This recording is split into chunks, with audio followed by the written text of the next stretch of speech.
Join my show Farage, 7 p.m. till 8 p.m. Monday through Thursday, and there you will get opinion, analysis, debate, and I'll cover stories that nobody else dares to touch. You've been cancelled. Join the club. Oh my goodness me. And then for the last 15 minutes, talking pints. We're over a drink. We have a civilised conversation with someone.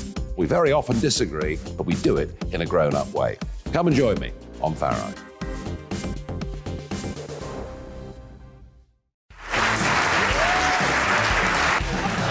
My name is Andrew Doyle. Join me every Sunday evening at 7 p.m. for Free Speech Nation. This is a show where we address current affairs and news stories of the week with the help of two wonderful comedian panellists. I brought in comics because I want to give it a lighter edge, and also they work for less. See you there.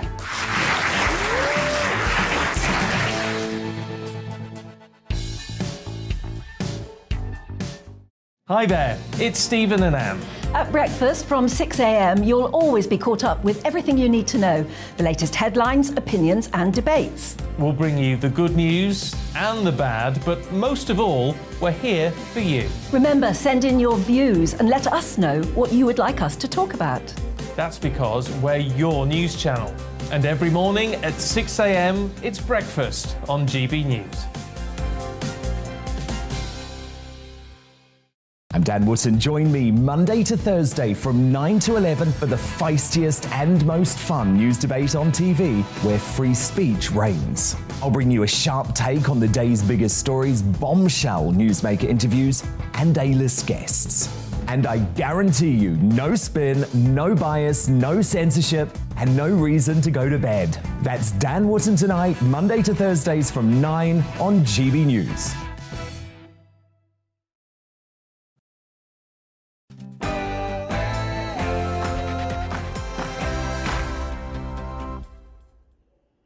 Hey, welcome along. On tonight's Mark Steyn show, the hits just keep on coming. Red, red wine, it goes to my head, makes me forget that I'm standing so. Oh, I used to play that on the radio back in my disc jockey days. Happy times, but not such happy times right now for Matt Hoy from UB40, who's here in the studio with me. Like the song says, red, red wine goes to my head, makes me forget. I'm not sure there's enough red, red wine on earth to make me forget all the things I'd like to forget right now. Red, red China's plans for us, red, red climate policy, red, red meat, and their plans to abolish it. Books that crazy jihad boys haven't read at all, but they still want to stab you over it. We're going to get into all that with Lois Perry, Toby Young, and Mr. Saturday Night himself, Neil Oliver. And of course, the most important part of the show, you. Feel free to do a bit of red whining about what sucks on tonight's broadcast. You can email me, gbviews@gbnews. You can tweet me at gbnews. A full hour of Red Steyn coming your way after Ray Addison with the latest headlines.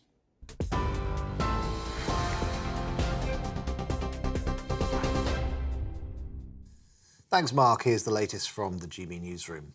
The A-level results are in, and the number of top grades awarded to students in England, Wales and Northern Ireland has fallen since last year. Despite that, they do remain higher than pre-pandemic levels. UCAS revealed that the number of students accepted at universities and colleges has also dropped. Union bosses say strike action will continue until a settlement is reached. More than 40,000 rail workers walked out today and will again on Saturday in a dispute over pay and conditions. Public transport in London will also be affected by industrial action tomorrow. Almost 1,000 Albanian criminals and immigration offenders have been deported from the UK so far this year. That's according to the latest Home Office figures. Those removed on recent flights include offenders convicted of rape, sexual offences involving children, kidnap and serious assault. The Home Secretary says the latest figures should serve as a warning to all foreign national offenders that the government will seek to remove them. Police are searching a house in connection with the stabbing of an 87-year-old man in West London. Officers carrying forensic equipment were seen entering the property this afternoon. Thomas O'Halloran was riding his mobility scooter when the incident occurred on Tuesday. Detectives say a 44-year-old man has been detained in relation to the killing.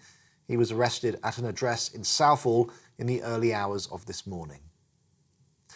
Greater Manchester Police have released a third image of a man they wish to speak to in connection with a sexual assault on a 6-year-old girl. The child was taken into a wooded area in Droylsden at around 4 p.m. yesterday and then to a van where she was attacked. She was reunited with her family shortly after and is receiving specialist support. Parents are being warned to be extra vigilant with their children. And the man accused of stabbing novelist Salman Rushdie in New York has pled not guilty to charges of second-degree attempted murder and assault. 24-year-old Hadi Matar is accused of wounding the 75-year-old just before he was about to deliver a lecture. Rushdie sustained severe injuries, including nerve damage to his arm, wounds to his liver, and he also could lose an eye. The attack came 33 years after a fatwa was issued against Mr. Rushdie over the publication of his book, The Satanic Verses. On TV, online and on DAB+ radio, this, of course, is GB News. Back now to Mark Steyn.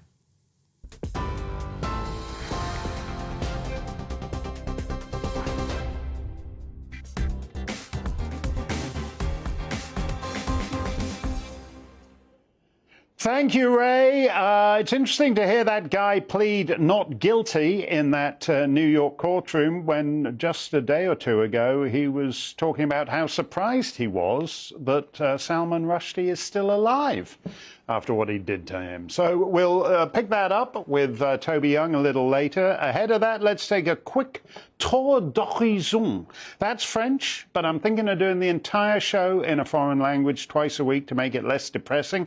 Almost 3 years ago, something wacky wiggled free of a town nobody had heard of deep in the Chinese interior. And the response from every Western government except Sweden's was to do a total tanking of the economy. Oddly enough, governments are better at tanking the economy than at untanking it. So here we are, 3 years later, with everybody younger than, say, 55, 53 maybe, suddenly having to acquaint themselves with concepts thought to have died with their grandparents' disco LPs. Concepts like double-digit inflation. Ooh, double-digit inflation. What is that, a sex toy?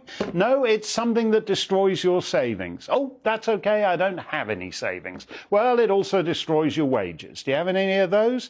It means you need to use more and more of your paycheck just for the basics, like not freezing in the winter months. Look at this here. Energy price cap could hit nearly £5,500 in April as gas prices spike again. Let's see, £5,500. That's getting close to 20% of UK median post-tax household income just for your heating bill. How did that happen? Well, there's this war in Europe. Really, a war in Europe. I've got a friend on the Costa. She didn't mention it. Well, no, it's not that part of Europe. Russia invaded Ukraine. Well, why does that make my heating bill go up? Because in order to save the Maldives from being washed away in the 22nd century, the European Union has outsourced all its energy needs to the Kremlin. So in order to bring Russia to its knees, we have to bring you to your knees first. And that's environmentally friendly. So environmentally friendly. Good luck scraping together that $5,500, but it's doing wonders for the planet. Just ask the Prime Minister. Look at this. Here's what he tweeted today. There are 10,000 days to go until the UK reaches net zero emissions, and we're making good progress. We have already supported 68,000 green jobs. So that's great. We've supported 68,000 green jobs, whatever, quote, supported means. So that's like one green job for every one of the 68,000 asylum seekers estimated to be washing up on the southern shore this year. So jobs-wise, that's net zero. Okay, jobs, schools, healthcare, immigration enforcement. Is there anything that isn't yet screwed? Yeah, farming. A basic building block of functioning society since man ceased to be a hunter-gatherer, starting in Sumer in southern Mesopotamia approximately 12,000 years ago. So naturally, wrecking 12,000 years of farming in about 12,000 minutes is now the priority. Quote, a meat tax is probably inevitable. Here's how it could work. Well, wait a minute. I've got a 5,000 quid electric bill and now you want to tax my beef? What if I don't want to pay the meat tax? No problem. You can move to Haywards Heath, West Sussex. Headline from the Independent. The first step in a long journey, the pioneering British town which has committed to veganism. I didn't know municipal entities actually had diets, but Haywards Heath now has an official diet of veganism. People still permitted to sneak out of Haywards Heath under cover of darkness and head to Tunbridge Wells to score a cheeseburger. Yeah, but only until they introduce digital currency, digital ID, digital social credit scores.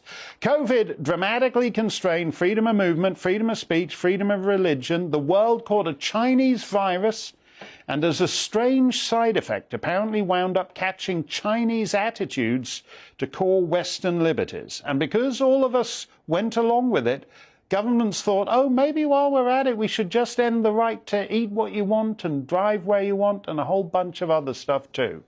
But don't worry, the all-powerful state understands how vulnerable you are and is there to take care of you. In St. Column Road, that's a village in Cornwall about halfway between Plymouth and Penzance, an 87-year-old man fell badly. He was too badly injured to move him, so they called an ambulance and then waited and waited and waited and waited. And the ambulance showed up 15 hours later. The 87-year-old, who's been paying for the NHS more or less since it was founded, had 7 broken ribs. So that's a 2-hour, let me do the math on this, that's a 2-hour wait for every broken rib, plus 25 minutes apiece for each of his 2 pelvic fractures, and a final 10 minutes for his arm wound. To protect him from the elements, his family built a shelter around him using a children's football goal, a tarpaulin, and some umbrellas. That's fantastic, isn't it? Protect the NHS. Look at that. Look at that. That's what he had to stay in for 15 hours. A children's football net. Protect the NHS. Move into your kids' football net for 15 hours. But don't worry, our globalist rulers are there for you. Here's Hannah Sarin, the Prime Minister of Finland.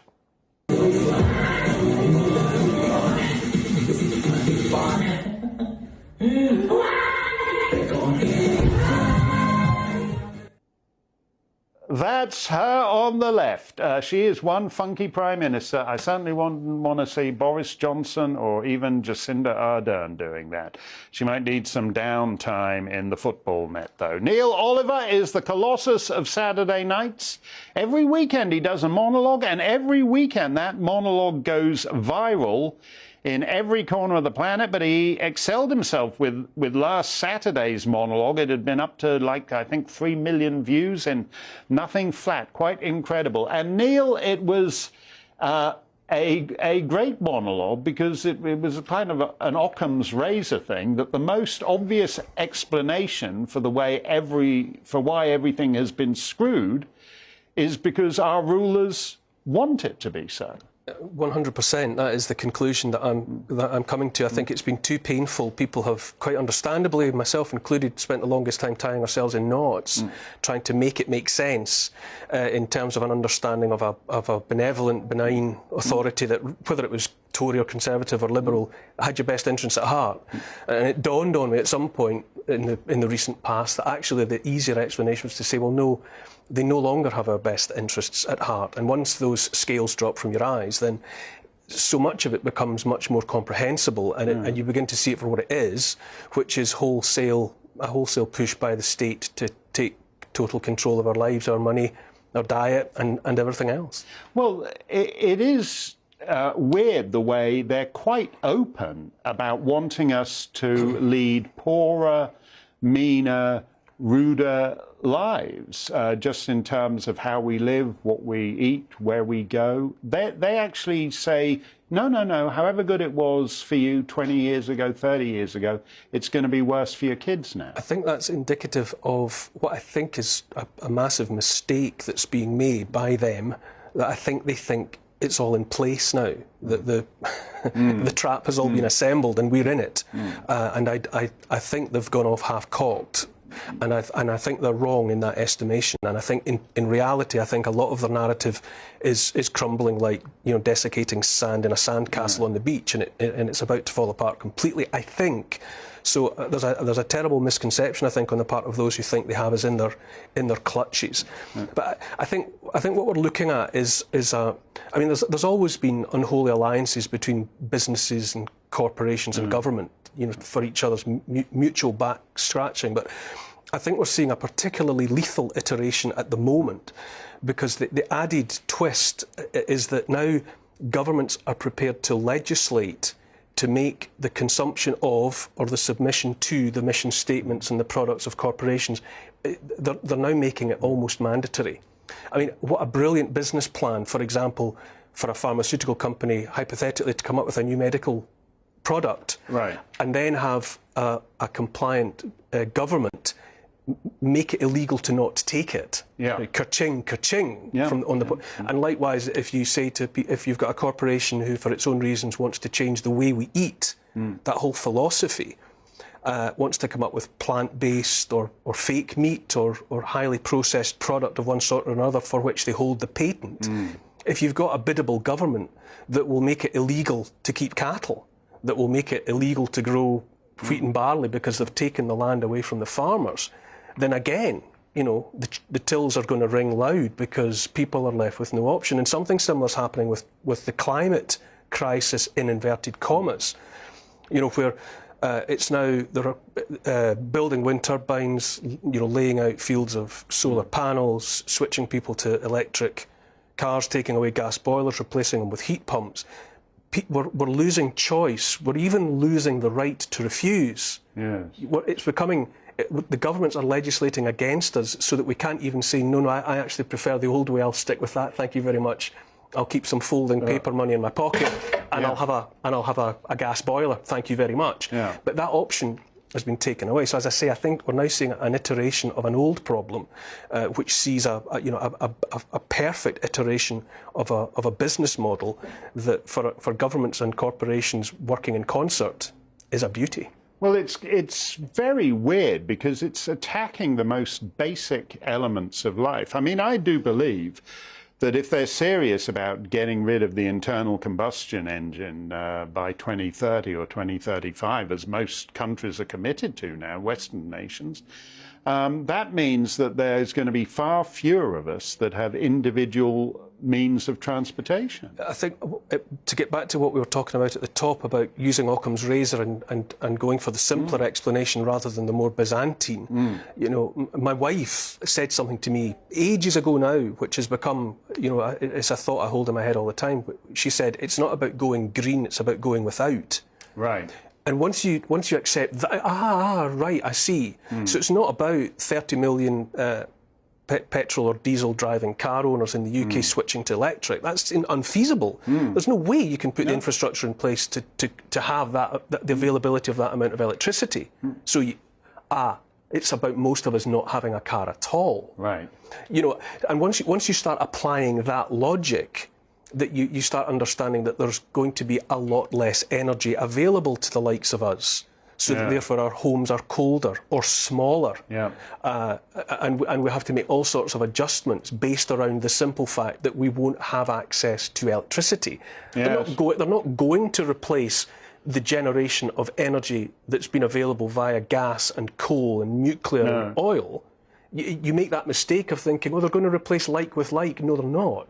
They're going to take away the plenty and leave us with something that's been reduced by orders of magnitude. Yeah. And once you start looking at all of the problems, you look at the challenge and you think, how will they get that done? How will they make that happen? The answer is they won't. I mean, it extends out to the crisis in the Channel. If you're agonising over why a nation can't stop people arriving on its coastline, and you're thinking, but for 1,000 years, one way or another, we've been able to monitor, patrol and protect our borders. Yeah. And now we've got all the technology on the planet, satellites and all of the rest of it. And we've got the Royal Navy and we've got, and we're being told we can't control this. You think, gosh, I wonder what magical solution will have to be found. It becomes easier if you think, well, perhaps that number of people is supposed to be arriving. Right. Because it disrupts communities and it keeps people who are on edge on edge. Yeah. And then perhaps further down the line, a government is then able to say, well, we can sort this if you'll all adopt digital ID. Yes. And if you'll submit to more of a surveillance society, and maybe we'll tack on universal basic income as a sweetener for some of you. Yeah. And by that point, an extremely distressed population that's been on its knees and on its nerves for 3 years says, oh, thank goodness. Yeah. It was okay, sign me up, give me the QR code in the back of my hand and away we go. You know, so it's all, I think for me it's been a great lowering of raised shoulders as I thought, there's a simpler explanation. No. It's happening because it's meant to happen. Yep, and the thing about it is once you hit on that, then suddenly all these disconnected phenomena suddenly fall into a pattern. And the interesting thing to say that you said right at the top, Neil, is that this is happening now. They're doing it now because they think they've got the infrastructure in place to impose it, including not letting you eat meat, which is about as basic as it gets, or including excess mortality, 1,000 extra dead people a week, and nobody talks about it. We've had it for 3. It's all very strange, and Neil's explanation is the simplest, and oddly enough, everything that we've talked about fits into it. Thank you very much for that, Neil. We're going to see you Saturday at 6 p.m. I don't know whether he can top his last monologue, see whether this one can go 4 million in 20 minutes or whatever it is. Let me know what you think. GBViews at gbnews.uk. Lois Perry and Toby Young are on deck, and Matt Hoy from UB40 is here. He and Lois and Toby will be doing Can't Help Falling in Love with You live. You won't want to miss that. Wise men say only fools rush in. We're rushing out just for a couple of minutes, but we're going to come rushing right back. Don't go anywhere.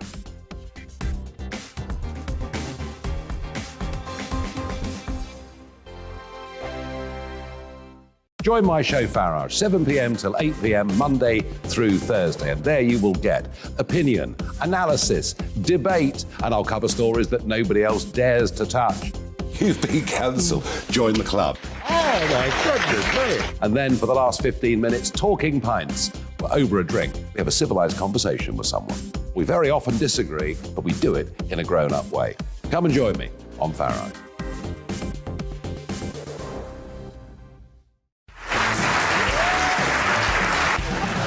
My name is Andrew Doyle. Join me every Sunday evening at 7 p.m. for Free Speech Nation. This is a show where we address current affairs and news stories of the week with the help of 2 wonderful comedian panellists. I brought in comics because I want to give it a lighter edge, and also they work for less. See you there.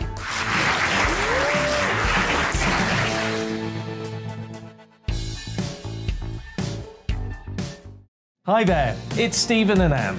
At breakfast from 6 a.m, you'll always be caught up with everything you need to know, the latest headlines, opinions and debates. We'll bring you the good news and the bad, but most of all, we're here for you. Remember, send in your views and let us know what you would like us to talk about. That's because we're your news channel.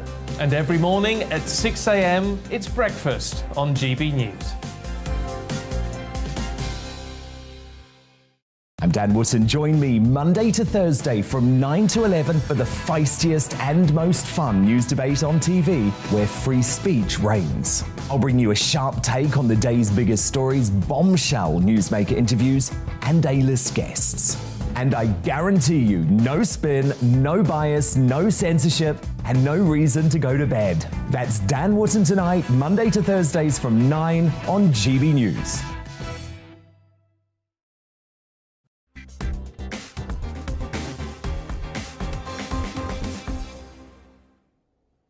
GB News is the People's Channel, so let's channel what the people are saying. Are we being led down the garden path by these elites? Nikki says totally. And if we disagree, it's all our fault. And what's sickening is some people are buying into this and turning on each other. It's masterful manipulation, whoever concocted it.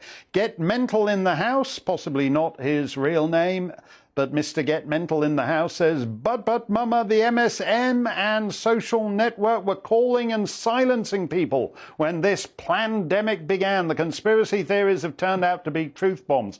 Basically, you know, if you get a conspiracy theory in March, it's proved true by early September. That's the way it goes these days. Helen Anastasia Anderson says, to paraphrase Churchill, it's no good leading the nation down the garden path only to run away when the dog barks. Is that really Churchill? It sounds like one of those Confucius type things. Confucius say, when nation led down garden path only to run away when dog... It's a bit too impen. I'll have to think about that one. Political Beliefs says, of course we are, but we aren't supposed to know, but they know that we know that they know. They know that we know that they know. But do we know that they know that we know that they know? They know that we know that they know. I think there's a song from the 70s. I know that you know that we know that they... it's all going bloody pear-shaped as non-compliance is spreading like a COVID disease. Bring it on, you white cat stroking billionaire buffoons. Yeah, that's Klaus Schwab with his Persian cat, stroking his Persian cat in his hollowed-out Alp at Davos. Bring it on, you white cat stroking billionaire buffoon, says Political Beliefs. Okay, remember COP26 in Glasgow? I don't know why I bother asking, because I don't remember anything about it either. But Greta Thunberg and Justin Trudeau were there. I think they're twins separated at birth.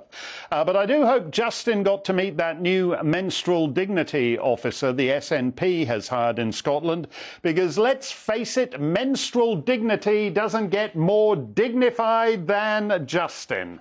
Let's have a look at Justin with his menstrual dignity. Oh, yeah. Oh, no, I'm terribly sorry. My mistake. Apparently the Dundee bloke is menstrual dignity, but Justin is minstrel dignity. Mammy! Oh, Mammy, my little Mammy from Alabama. Justin does it so well. Anyway, less than a year on, do Boris Johnson's plans to make the UK the, quote, Saudi Arabia of wind lie in tatters? Has the wind shifted? Look at this headline here. Net zero groupthink got us into this mess. Get ready to be bribed with your own money, writes Ian Martin in the Times today, as we prepare to borrow more and more and more and more just to stop you freezing to death this winter. Lois Perry of Car26, you can find out all about that at car26.org, joins me now. Lois, you know,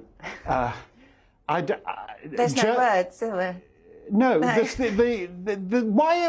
when we've got double-digit inflation, we got like £5,500 electric bills coming in January, why are we even bothering with net zero now? Well, we shouldn't be. And, you know, we talked about it before, didn't we? The public don't want it. Tory voters certainly don't want it. According to our polling, 70% don't want it. Nobody wants it. No. The times, the mood has changed. There's a zeitgeist. You know, when you have to start counting the pennies and looking at the pennies, then you start looking at the science behind it, and you think, you know, let's have a look at this science actually, because we're not in a time of prosperity. So let's actually have a look at the reasons behind it. People are questioning the science now, and they're seeing that, you know, it's a lot. It's really dodgy, actually, a lot of it, and people aren't prepared to pay for it. They're really not. Well, and we have situations like that in Germany where until this Ukraine thing started, or Germany, the economic powerhouse of Europe, British politicians for like 2 generations, why can't we be more like the Germans? It turns out the Germans are just like Putin's. They're all dead from the cold if he turns the tap off in the Kremlin. And that's what they're looking at over this coming winter. They haven't even got 3 months left, I think, in terms of gas. I mean, it's completely and utterly insane. But everyone's been telling them, Mark, for the last 10 years, you need to sort this out. Trump was laughed at, in fact, sniggered at by the representatives from Germany when he said, you are totally reliant on Putin, you're leaving yourself completely at his mercy. They laughed at him. Well, they're not laughing now, are they? Well, you don't know. What we heard at the beginning of the Ukraine war was that, well, this has been a wake-up call for Germany. Germany's about to get real. I've never heard German politicians talk so seriously about this energy situation because they're determined to crush Russia with their sanctions, so that means getting off German gas. And here we are. What are they going to use instead? 6 months, yeah, exactly. 6 months later, at the end of the summer, they haven't gotten off any of it, and they're not going to. They've got winter coming. They haven't got any domestic energy security, and that's why one of the main things that we campaign for at Car 26 is for us to have, which we are completely capable of having, domestic energy security. And really, really quickly, we can be fracking in 12 months. Yeah. It can be 12 to 18 months. I don't want to go on just about fracking. We've got lots of other things that we could be doing. There's coal, there's the North Sea oil, there's all sorts of other things we could be doing. But we mustn't let ourselves get into the position of Germany. No way. No, but it's quite an important point there, because normally when you come up with ideas, like they said last time round, we should be doing more nuclear. Oh, no, that takes too long. Yeah, we have to start at some point, don't you? Yeah. So... Yeah. But how can it be Boris Johnson? You saw that little video. Oh, what, the hostage video? Well, I don't know whether it's... it is a kind of Stockholm syndrome, as I think we said a couple of weeks back. When Boris said to me, this is all just rubbish, but apparently he believes it now. Well, perhaps he'd have his privilege revoked by Carrie if he doesn't say it. I don't know. Look, who knows what goes on in Boris Johnson's mind? I certainly don't. But Liz Truss wants to get on with fracking. We'll see. The proof's in the pudding. But we can't have what's happening in Germany happen here. And it's totally and utterly, avoidable. It doesn't need to happen. But at the moment, people are not going to be able to heat their homes or eat. And there could be civil unrest. So whatever needs to happen very, very quickly. Do you think there'll be civil unrest? I think there could be. I was thinking about my own security in my home recently. If people in my area are starving, you're going to go and look for food. And I actually said, I live with my ex-husband actually said to him, I think we need to think about maybe getting some security and this, that and the other. And he said, well, don't you think that's a bit of an overreaction? I thought, well, no, because if my children were hungry, who knows what I'd be capable of? Well, I'd be capable of anything. So, yeah. I hope that doesn't happen. Well, they're kind of figuring that they'll just print some more money and sort of hurl it at people, and that will be enough to buy them off. But it's not enough, is it? Because if people are looking at £500 a month bills, or on average, or a little bit less, and they're only offering them discounts of, one-off payments of £400 or £500 a year, they need to scrap the green levy and they need to get rid of the VAT. That's what they need to do. But Liz Truss, she's looking at that as well. But proof's in the pudding. You're quite right, because all these things they're talking about, like the VAT and the green levy and all the way. But if the bill is £5,500, but don't worry, we're giving you a big Rishi Sunak-sized £300 cut. So it's only even touch the sides, £5,200 you just need to, put another shilling in the meter and keep yourself warm. People haven't got it. They just don't have it. And especially people on fixed incomes. But Neil Oliver talks about the whole universal basic income thing. And I think there is a bit of a sort of soft selling, get used to being given handouts. And then, of course, the more dependent you are on handouts, you have to be a really good girl and really good boy. Our Twitter feeds would be cancelled straight away, Mark. If you're good and you don't complain too much, there may be another handout. And that's the thing. We're getting to the stage where if you didn't make it If you didn't make your money, didn't buy your house before the COVID started, it's not going to be possible to do it now. I mean, that's what all these policies lead to. Thank you very much, Lois. Always good to see you. Car26.org is the website. We began this week's shows with Yasmin Mohammed talking about the frenzied stabbing of Salman Rushdie by Hadi Matar. As I mentioned, he's surprised Sir Salman has survived, which is an odd thing to say when you're planning on pleading not guilty, as he did in a New York courtroom today. I'm surprised Salman survived, to be honest, but it's impossible to look back to Valentine's Day 1989, when the Ayatollah issued his fatwa, without feeling that freedom of speech itself is not in good health and unlikely to survive. Immediately after the Rushdie attack, J.K. Rowling was told on Twitter that she's next in line for a bloody good stabbing. And when she drew attention to it, her fellow writer, Joanna Harris, chair of the Society of Authors, mocked J.K. for whining about her death threats. Contempt for free speech and a certain zeal for political violence have spread way beyond Islam. Toby Young, founder of the Free Speech Union, is here. Toby, the Rushdie thing, I'm glad he's going to pull through and everything, but it just gets worse as we stagger from that fatwa to the Danish cartoons to Charlie Hebdo. You get the feeling year on year, the culture of free speech is actually dead. Yes, I mean, I think as many people have pointed out, people in the publishing industry, authors, literary agents, no big publisher would publish a book like The Satanic Verses today. You know, there is effectively a blasphemy law preventing people saying anything that's going to upset Muslim extremists. We saw it with the persecution of the teacher at Batley Grammar School last year. Almost no one condemned that, curiously. The teaching unions didn't come out and say that what had happened to him was terrible. There was no condemnation of what had happened from the government.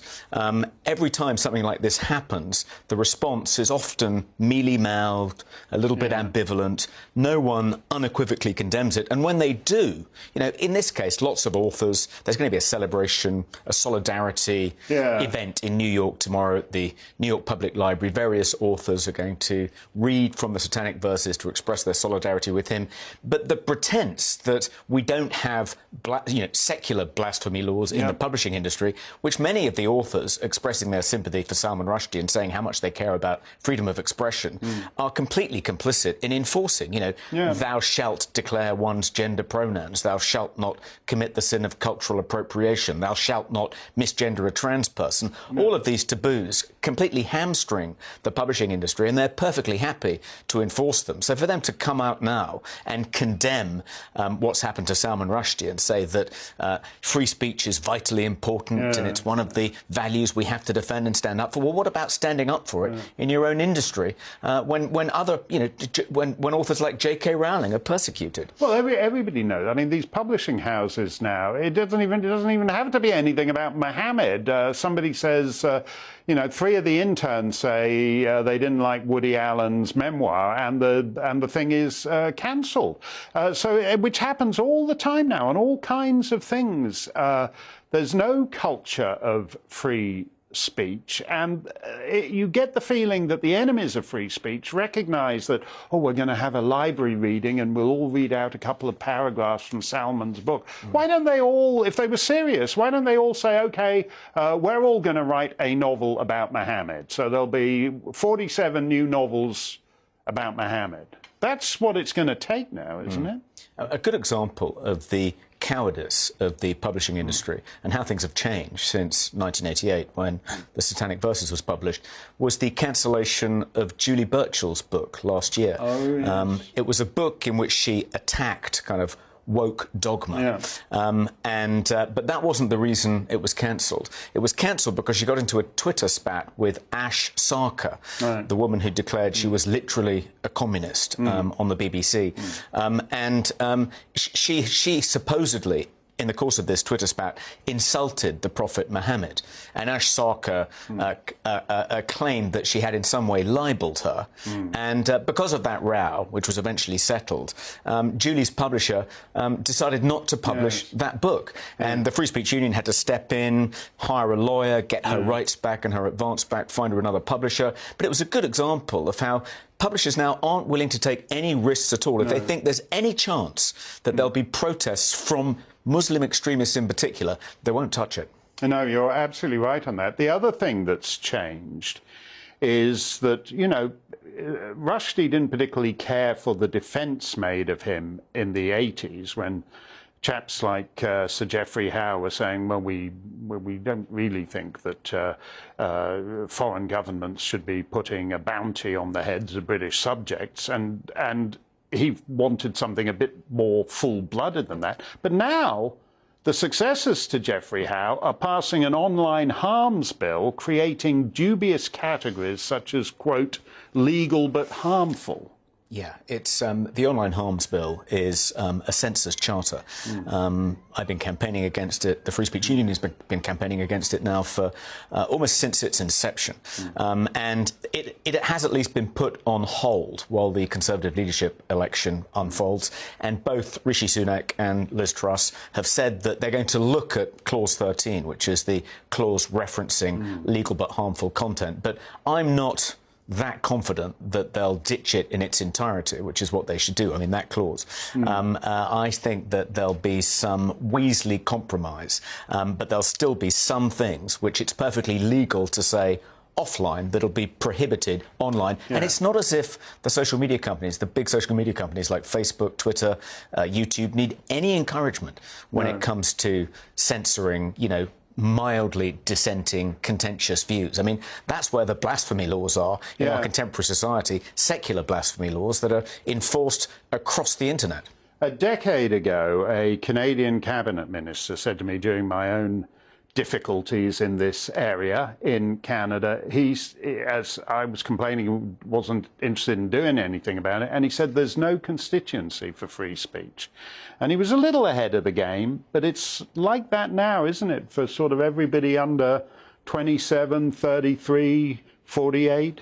Well, it's true, I think, that a generation has grown up believing that free speech is only something that matters to male, pale and stale conservatives and to modern people who understand the legacy of empire, how important it is to protect victims from being harmed by unsafe speech. You know, it means nothing. It's an anathema. But I think I don't think that's true of the population at large. Polling suggests that the British people still care about free speech. They still worry that things they could say 10 years ago, they can't say now. They could get into trouble at work for breaching one of these secular blasphemy laws. And I think much younger people, so you see this new generation of 14, 15, 16-year-olds, and you see a little bit of pushback there. And not surprisingly, if you're a teenager and you've got a bit about you, you're being told by, you know, your immediate seniors, you're being told by your parents, your teachers, the government, Facebook, that you can't say this, you can't say that. So I think they are beginning to bridle and push back a bit. Well, as Sir Salman himself says, when you're told you can't say it, then just say it again, say it louder. Thank you very much, Toby. I might start work on Mohammed the Musical tonight.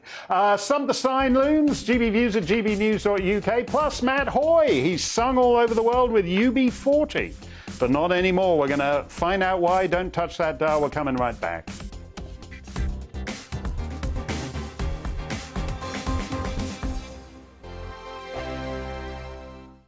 Join my show Farage, 7 p.m. till 8 p.m. Monday through Thursday. And there you will get opinion, analysis, debate, and I'll cover stories that nobody else dares to touch.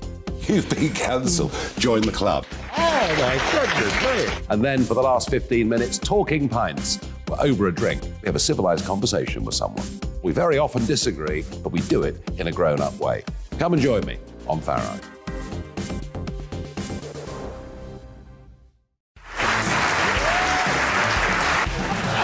My name is Andrew Doyle. Join me every Sunday evening at 7 p.m. for Free Speech Nation. This is a show where we address current affairs and news stories of the week with the help of two wonderful comedian panellists. I brought in comics because I want to give it a lighter edge, and also they work for less. See you there.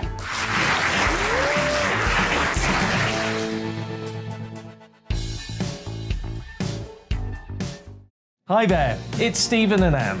At breakfast from 6 a.m, you'll always be caught up with everything you need to know, the latest headlines, opinions and debates. We'll bring you the good news and the bad, but most of all, we're here for you. Remember, send in your views and let us know what you would like us to talk about. That's because we're your news channel. And every morning at 6 a.m, it's breakfast on GB News. I'm Dan Wootton. Join me Monday to Thursday from 9 to 11 for the feistiest and most fun news debate on TV, where free speech reigns. I'll bring you a sharp take on the day's biggest stories, bombshell newsmaker interviews, and A-list guests.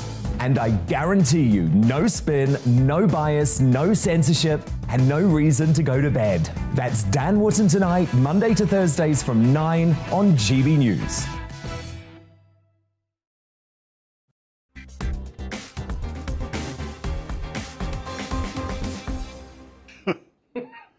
UB40 have been a beloved band for decades thanks to big #1 hits on both sides of the Atlantic.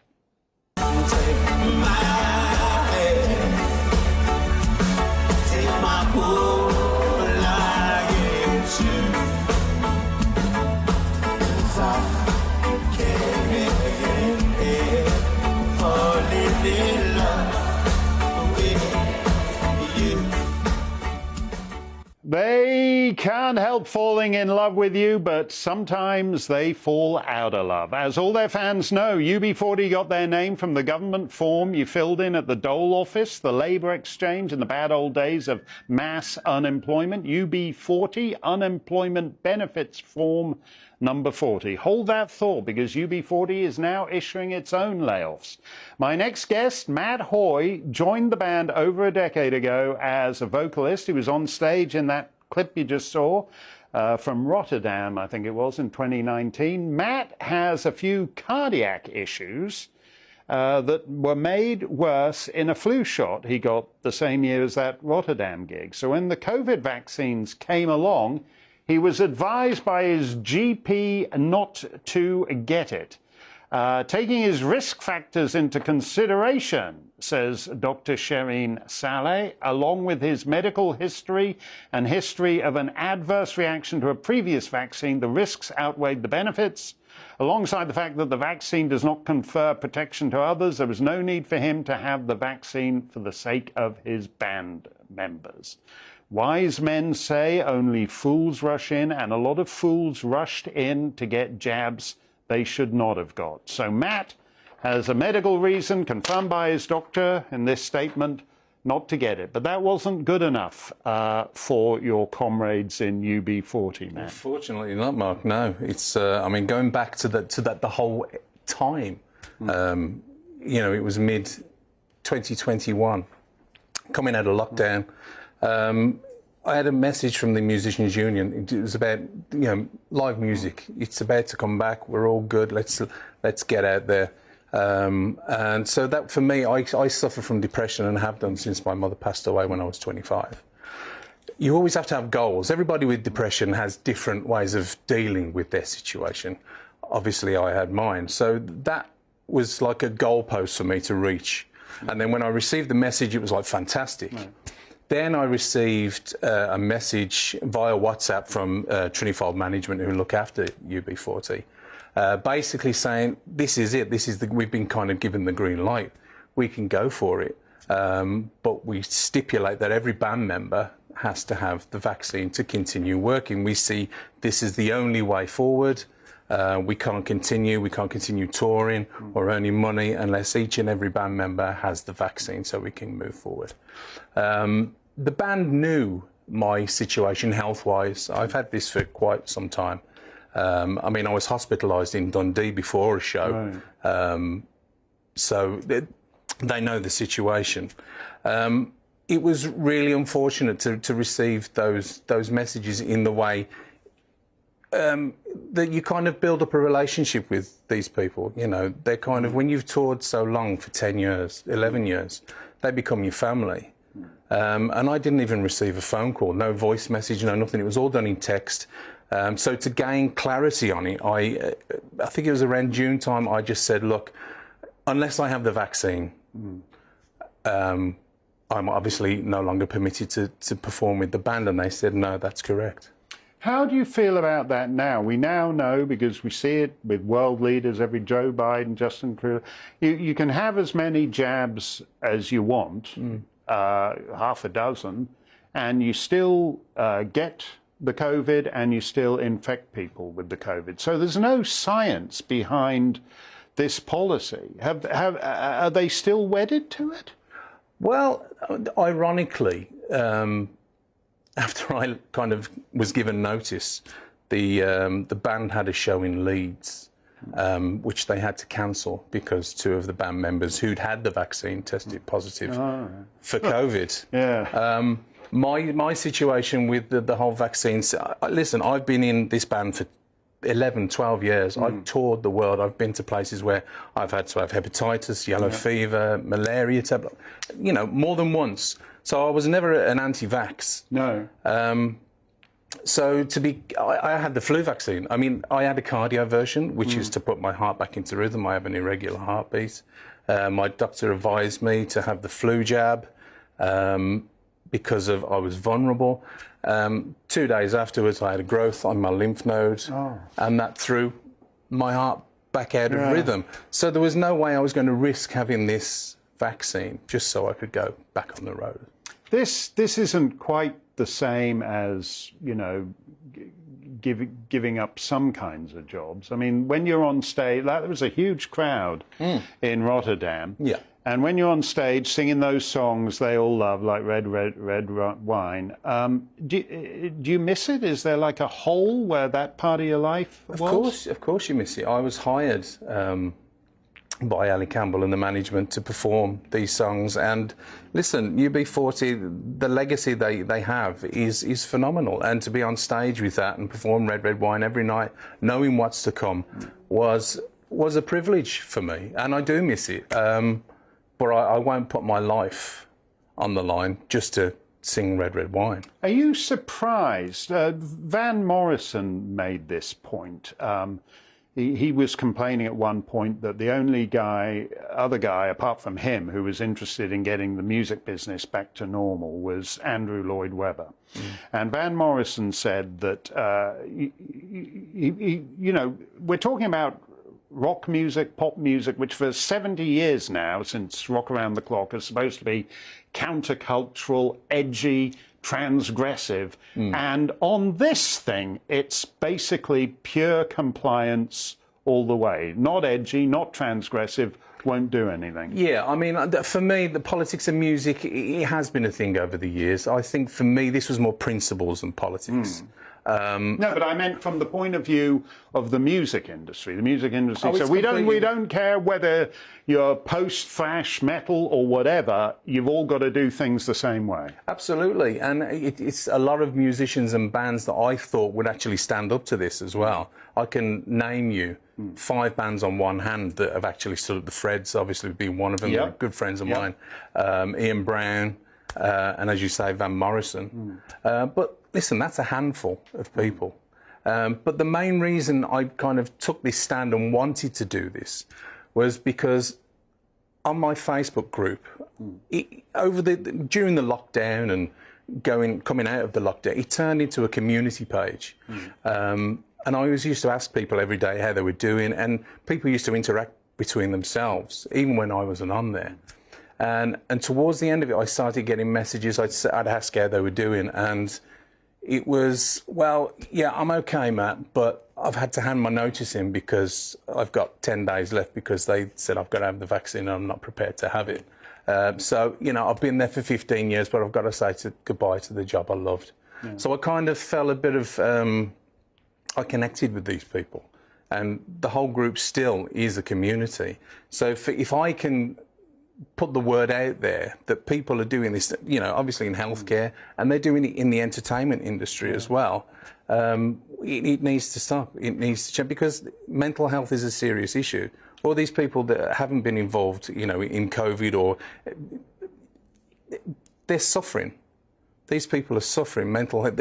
Once they've been fired, yes, nobody knows what their life is like and what they're going through at home. You know? And people need to stand up for these people now. No, you're right. We did ask the management of UB40 for a response to what you said, and they did not get back to us. But we do know that the AstraZeneca vaccine, for example, which is supposed to be a great British success story, has basically been withdrawn by the government. They've stuck it in the bottom of a desk drawer somewhere, and there's not going to be given that shot to anyone anymore. So you've lost singing those songs with a band you love for no good reason at all. Thank you very much for joining us, Matt, and good luck to you. Let's stump it out. See if we got time for a couple. Mike says, will Liz Truss get to grips with channel crossings?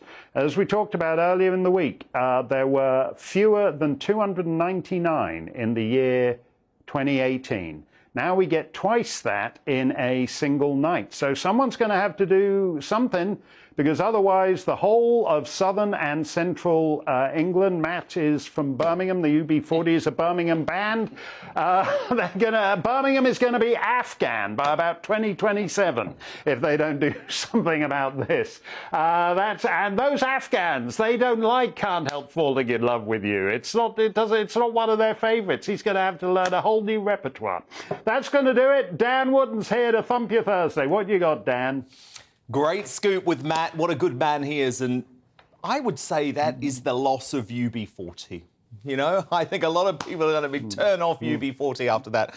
Look, lots coming up today. Zubi is going to tackle the whole threat of a cashless society. And should we have a bit of hope that Liz Truss has, in a sort of mild-mannered way anyway, ruled out the concept of shops and pubs going cashless, because, of course, at the moment they are able to do that. So we've got Zubi here on that. Plus, Lawless Britain, Mark. I've just been so touched, really, over the past 24 hours by the death of Thomas O'Halloran, as I know lots of folk have. And, of course, Sadiq Khan, he's blaming the weather. So I'm going to go for him in my digest tonight.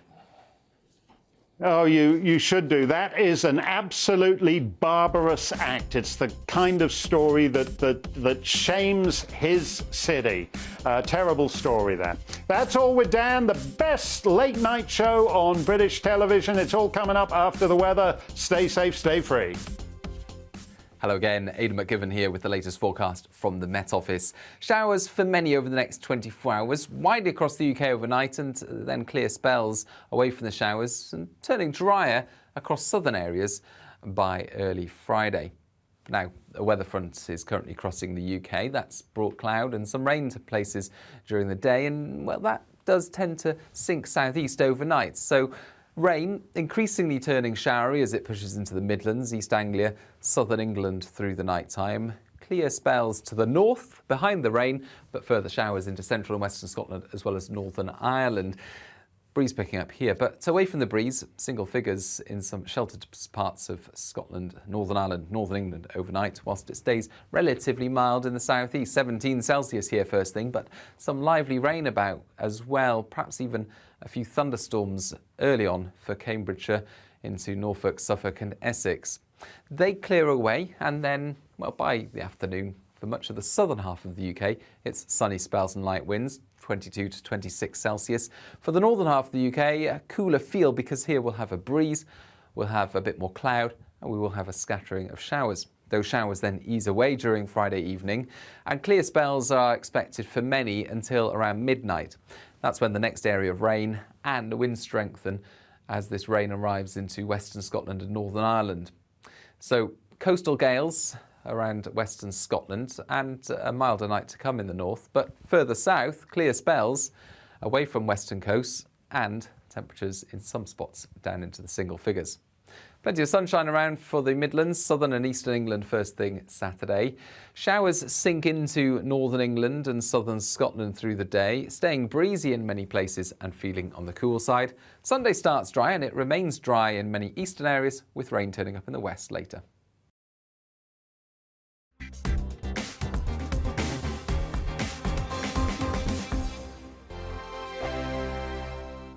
Join my show Farage, 7 p.m. till 8 p.m. Monday through Thursday. And there you will get opinion, analysis, debate, and I'll cover stories that nobody else dares to touch. You've been cancelled. Join the club. Oh my goodness me. And then for the last 15 minutes, talking pints. We're over a drink. We have a civilised conversation with someone. We very often disagree, but we do it in a grown-up way. Come and join me on Farage.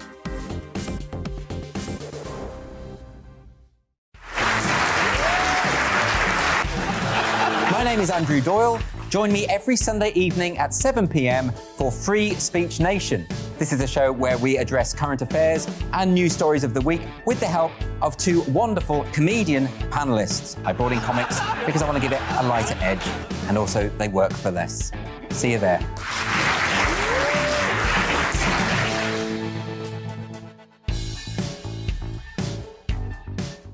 Hi there, it's Stephen and Anne. At breakfast from 6 a.m, you'll always be caught up with everything you need to know, the latest headlines, opinions and debates. We'll bring you the good news and the bad, but most of all, we're here for you. Remember, send in your views and let us know what you would like us to talk about. That's because we're your news channel. And every morning at 6 a.m, it's breakfast on GB News. I'm Dan Wootton. Join me Monday to Thursday from 9 to 11 for the feistiest and most fun news debate on TV, where free speech reigns. I'll bring you a sharp take on the day's biggest stories.